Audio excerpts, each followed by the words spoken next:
This is Take 5 with Bentley, Nevada.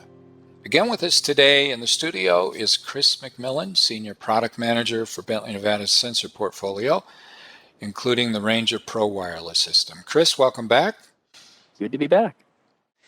In the last episode, we talked about hazardous area classifications, and Chris, you clarified for us the differences between the European system with zones and the North American system, which uses class and division demarcations.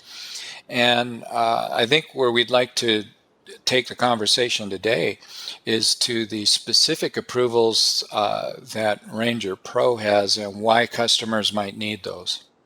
Yeah, so we can kick off here. We'll talk a little bit more about Ranger Pro. But Ranger Pro carries that most difficult class that we discussed in our previous podcast here.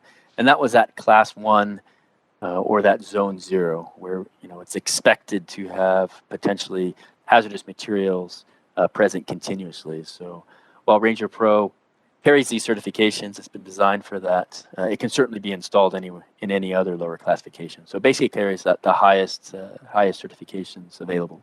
So my understanding is that if you have a lower classification, Div 2, Zone 2, you can use Ranger Pro because it exceeds the requirements of those areas. We call it a safety margin, if you will. There's probably some customers who say, well, my current application doesn't require hazardous approvals. What would you say to those people, particularly if they're in an industry that has some classified areas elsewhere?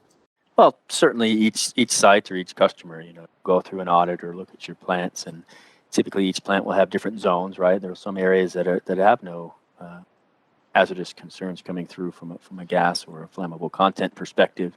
However, when it comes to Ranger Pro, you can be rest assured that, whether it's today or maybe in the future, those standards or those audits may change your zoning or your classifications. Leveraging a Ranger Pro that has class 1 and zone 0, you're safe to assume that what's applicable today will also be applicable in the future. So I see it as a safeguard. No concerns either way. When you're actually using the product, so once it's been installed and you need to change configuration, for example, do you have to go out to the sensor, connect to it with some kind of a tether, or can that all be done on the fly without removing the device from the hazardous area? Certainly. Our preference and our customer's preference, so as soon as the device or the Ranger Pro is installed, all of its configuration can be done remotely or basically over the air. Wireless, right? Can be done all over the air. Certainly, if a customer has an area or an opportunity and wishes to configure, let's say in the field, as long as it's outside of that class 1 or that zone 1 area, we do have a means of basically directly connecting to the sensor. But for the vast majority of applications and installations out there, simply leveraging the ease and value of just over-the-air updates and changes is readily applicable. Yeah, well, and I would think it can be a little challenging to find laptops and things that carry those stringent approvals and tote one of those into the field with you. What about changing batteries? I mean, I know the Ranger Pro system has been designed with battery life in mind, and I think it's measured generally in years rather than weeks or months.